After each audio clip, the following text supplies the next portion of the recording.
नमस्कार, S TV news देख रहे हैं आप। आज की प्रमुख खबरों के साथ मैं हूं नफीस अंजुम। आइए नजर डालते हैं सबसे पहले सुर्खियों पर। एयरटेल पेमेंट बैंक से 2 लाख रुपए लूट के मामले का पुलिस ने किया खुलासा। मोतिहारी एसपी शिखर चौधरी ने प्रेस कॉन्फ्रेंस कर दी इसकी जानकारी। पंडित दीनदयाल उपाध्याय की जयंती पर सांसद राधा मोहन सिंह ने किया माल्यार्पण। सदस्यता अभियान चलाकर पार्टी और संगठन को मजबूत करने की अपील की। बिहार सरकार के समाज कल्याण विभाग और मोतिहारी नगर निगम के सहयोग से शहर के बरियारपुर में दिखी बड़ी पहल। 50 बेडों का मुख्यमंत्री वृद्धाश्रम मोतिहारी के वार्ड नंबर 45 में बनकर हुआ तैयार। बापूधाम रेलवे स्टेशन पर स्वास्थ्य शिविर का किया गया आयोजन। काफी संख्या में लोगों ने इस शिविर का उठाया लाभ। एलएनडी कॉलेज मोतिहारी में एनएसएस डे का धूमधाम से किया गया आयोजन। राष्ट्र और समाज को बेहतर बनाने का लिया गया संकल्प। सरपंच पर हमले के आरोपी के घर पुलिस ने चिपकाया इश्तेहार। जमीनी विवाद को लेकर की गई थी हत्या का प्रयास।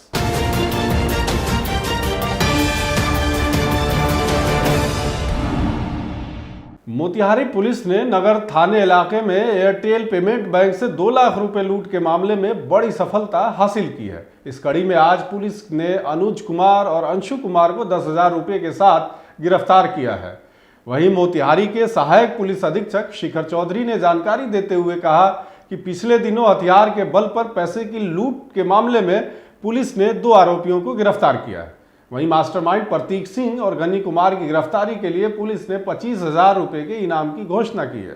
पुलिस को यह गुप्त सूचना मिली थी कि अनुज कुमार और अंशु कुमार पैसे का बंटवारा कर घर में छुपे थे। पुलिस ने गुप्त सूचना के आधार पर दोनों की गिरफ्तारी कर ली है। दोनों से जब कड़ी पूछताछ की गई तो इन लोगों ने इस घटना में अपनी संलिप्तता स्वीकार करते हुए कहा कि प्रतीक सिंह के इशारे पर हमने इस घटना के दिन रेकी की थी और पैसे का बंटवारा में कमीशन के तौर पर 20,000 रुपये तय हुआ था, जिसमें 10,000 रुपये मिल चुका है। बाकी कुछ दिन बाद देने की बात हुई है। पुलिस प्रतीक सिंह और गनी की गिरफ्तारी के लिए छापेमारी कर रही है। जल्दी उसकी गिरफ्तारी भी कर ली जाएगी। इस पूरे मामले में सहायक पुलिस अधीक्षक शिखर चौधरी क्या कुछ कह रहे हैं, सुनिए। कुछ दिनों पहले एयरटेल फाइनेंस बैंक में लूट की घटना को अंजाम दिया गया था। उसमें एक एसआईटी का गठन किया गया था पुलिस अधीक्षक पूर्वी चंपारण मोतिहारी द्वारा। एसआईटी में टाउन इंस्पेक्टर और उसके अलावा 2-3 पीएसआईज और तकनीकी अनुसंधान विंग के जो इकाई के जो लोग हैं उनको शामिल किया गया। इनके द्वारा लगातार जो है सीसीटीवी जांच, टावर डंप और बाकी तकनीकी सहायता ली गई और मैनुअल इनपुट के माध्यम से 2 लोगों की पहचान कर उनको गिरफ्तार किया गया है। एक अनुज है जो कि अगरवा का रहने वाला है और एक अंशु है जिसको कि बेतिया से गिरफ्तार किया गया है। अनुज इसमें से कोटक महिंद्रा बैंक में लोन कलेक्शन का काम करता था।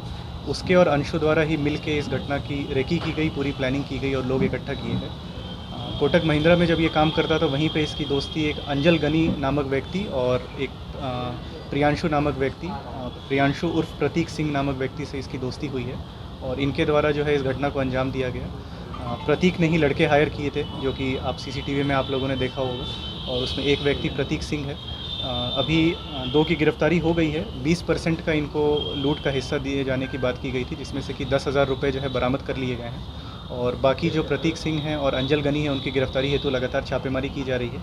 उन पे 25,000 रुपये का इनाम की घोषणा की जाती है और साथ ही साथ यदि वह आत्मसमर्पण नहीं करते हैं अगले 3-4 दिनों में तो उनके घर की कुर्की और जब्ती भी की जाएगी। हथियार भी बरामद हुआ है। दिख रहा था हथियार दिखाकर पैसा भी जी, हथियार तो अभी बरामद नहीं हुआ है, अभी पैसा बरामद हुआ है। हथियार उनके साथ ही है, जैसा कि पूछताछ में आया है, वो लोग अपने साथ ही ले गए हैं। बेतिया और नेपाल में भागने की सूचना है, उस पर हम लोग कार्रवाई कर रहे हैं और वहाँ पे घटनास्थल से मैगजीन एक जब्त हुआ था और खोखा मिला था, उसकी जब्ती सूची बना ली गई है विधिवत और आगे हम लोग बाकी उनकी गिरफ्तारी का प्रयास करें। ये बेसिकली प्रतीक सिंह का आपराधिक इतिहास अभी हम लोग को टाउन थाना में मिला है। आर्म्स एक्ट के इस पे केस 2 केस दर्ज हैं।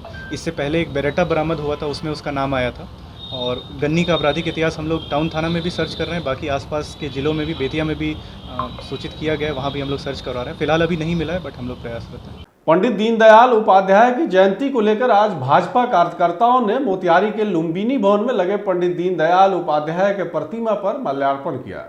वहीं पूर्व केंद्रीय मंत्री एवं मोतिहारी के सांसद राधा मोहन सिंह ने भी माल्यार्पण करते हुए संगठन की मजबूती को लेकर खुद सदस्यता अभियान का कमान संभाल लोगों को बीजेपी की सदस्यता दिलाई।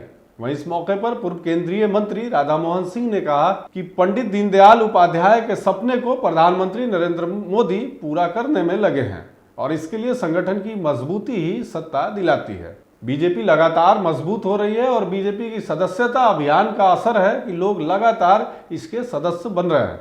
आने वाले समय में बीजेपी और मजबूती से देश की सेवा करती रहेगी। पंडित दीनदयाल उपाध्याय जी की जन्म जयंती है। भारत माता का एक ऐसा सपूत जिसने अंत्योदय का मंत्र दिया, जो समाज के सबसे अंतिम पैदान पर खड़े हैं उन्हें ऊपर लाना।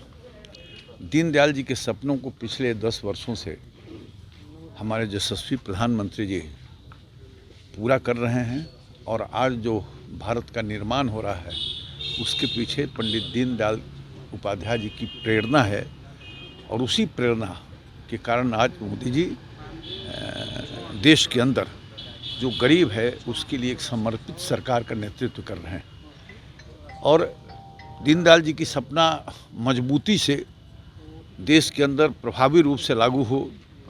हर गरीब का जो सपना है संपन्नता के लिए वो पूरा हो, ये तब संभव होगा कि दीनदयाल के अग्रदूत मोदी मजबूत होंगे।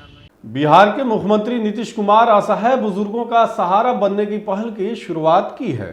इसी क्रम में पूर्वी चंपारण मोतिहारी के बरियारपुर वार्ड नंबर 45 में 50 बेडों का मुख्यमंत्री वृद्धाश्रम योजना के तहत वृद्धाश्रम का निर्माण किया गया है, जिसको लेकर बूढ़े बुजुर्ग महिलाएं और पुरुष सीएम नीतीश कुमार को धन्यवाद दे रहे हैं। मोतिहारी के बड़े बरियारपुर इलाके में समाज कल्याण विभाग और नगर निगम द्वारा पुराने पंचायत सरकार भवन में ही हाईटेक वृद्धाश्रम का निर्माण कराया गया है, जिसमें सुंदर बेड, खाने पीने की पूरी व्यवस्था, सीसीटीवी कैमरों के साथ साथ बुजुर्गों के लिए सभी तरह की सहूलियत का इंतजाम है। वहीं इस मौके पर एक बुजुर्ग महिला आश्रम खुलने पर सीएम नीतीश कुमार को बधाई दी है। दूसरी महिला बुजुर्ग उर्मिला देवी ने कहा, अगर बेटे बेटी हमको नहीं पूछेंगे तो हम लोगों के लिए नीतीश कुमार ने सहारा दिया है।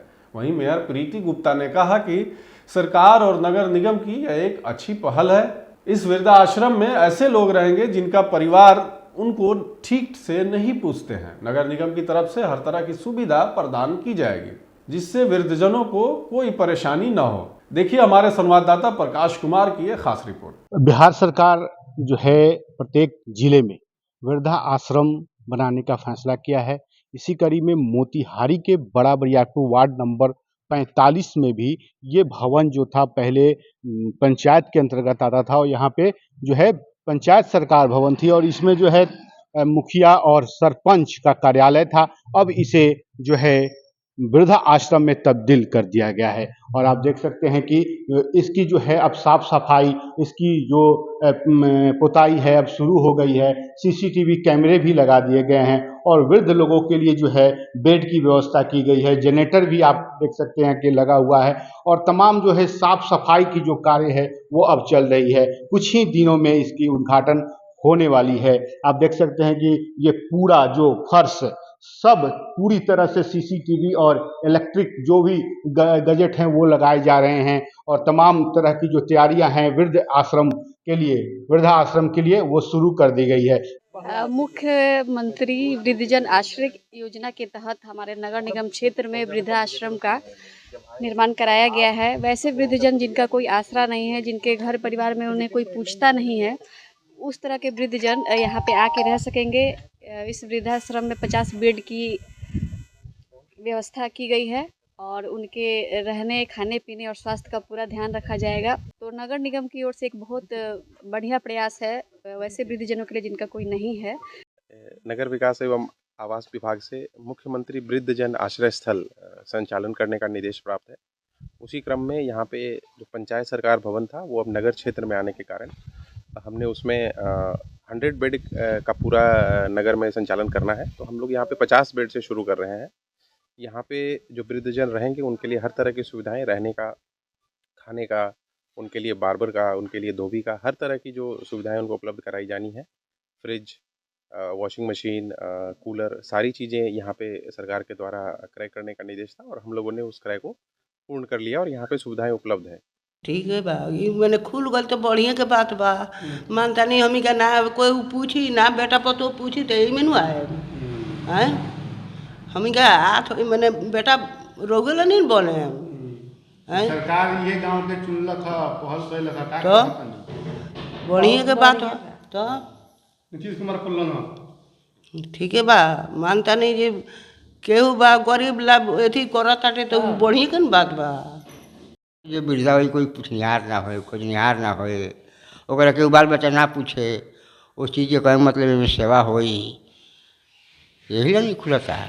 ऐसे बड़ी सुविधा वाला बात हो गई से बूढ़ पुरानिया का बने एगो आश्रम एगो ऐसी हो नहीं ऐसे चल रही हमारा आधार हो गए ना बाल बच्चा पूछी हमारे। पूरे बिहार में डेंगू के मरीजों की संख्या में लगातार इजाफा हो रहा है। वैसे स्थिति में पूर्वी चंपारण में भी आंकड़ा दिन प्रतिदिन बढ़ता जा रहा है। इसी को लेकर बापूधाम स्टेशन पर आज सिकरिया पैरामेडिकल कॉलेज के द्वारा स्वास्थ्य शिविर का आयोजन किया गया, जिसमें काफी संख्या में लोगों का स्वास्थ्य जांच भी किया गया। शिविर का उद्घाटन नगर आयुक्त सौरभ सुमन यादव और सिविल सर्जन विनोद कुमार सिंह तथा यमुना शिकरिया ने दीप प्रज्वलित कर किया।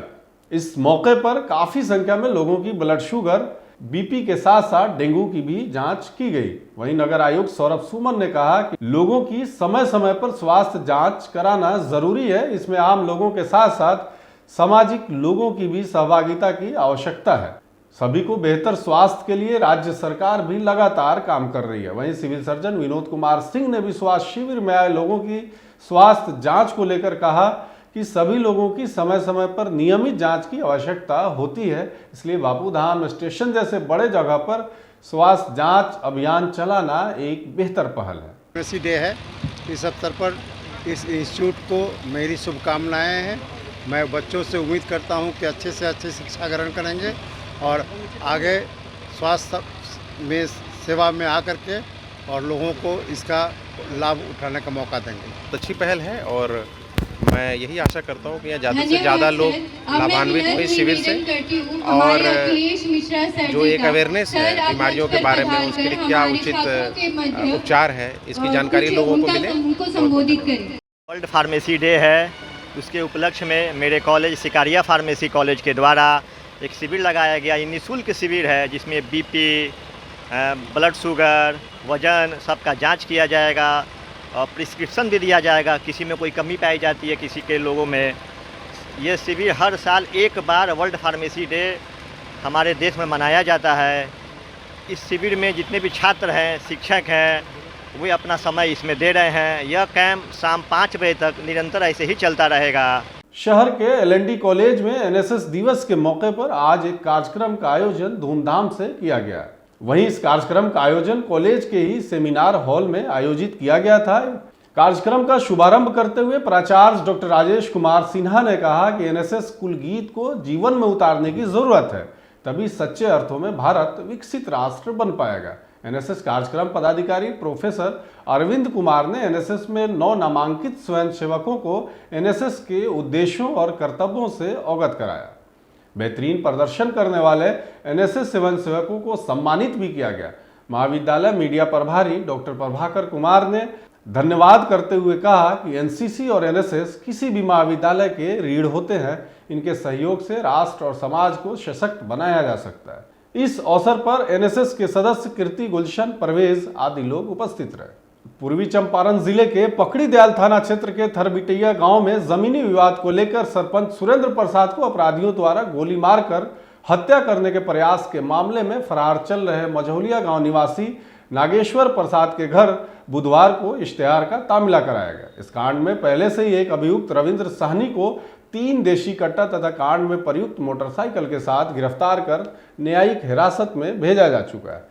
पकड़ीदयाल DSP सुबोध कुमार ने इसकी जानकारी दी है। वहीं इस पूरी कार्रवाई में पकड़ीदयाल DSP सुबोध कुमार के साथ साथ इंस्पेक्टर सह थानाध्यक्ष शकुंतला कुमारी भी उपस्थित थीं। पकड़ीदयाल थाना कांड संख्या 128/24 दिनांक 29/5/24 धारा 341, 23, 325, 307, 25(1)BA, 26(35) आर्म्स एक्ट से संबंधित है। इस कांड में जमीनी विवाद को लेकर थरबिटिया पंचायत के वर्तमान सरपंच सुरेश प्रसाद जी को अपराधियों के द्वारा गोली मारकर हत्या करने का प्रयास किया गया था। इस कांड में फिरार अभियुक्त, जिसका नाम नागेश्वर प्रसाद है, पिता बनारसी शाह, जो मझौलिया के रहने वाले हैं, उसके विरुद्ध आज दिनांक 25/9/24 को इश्तिहार तामीला किया गया है। और इस कांड में पूर्व में एक अभियुक्त जरविंदर सहनी, जिसको 3 देसी कट्टा के साथ गिरफ्तार कर न्यायिक हिरासत में भेजा जा चुका है। आज के लिए बस इतना ही। तमाम तरह की खबरों और डिबेट्स के लिए देखते रहे STV न्यूज़।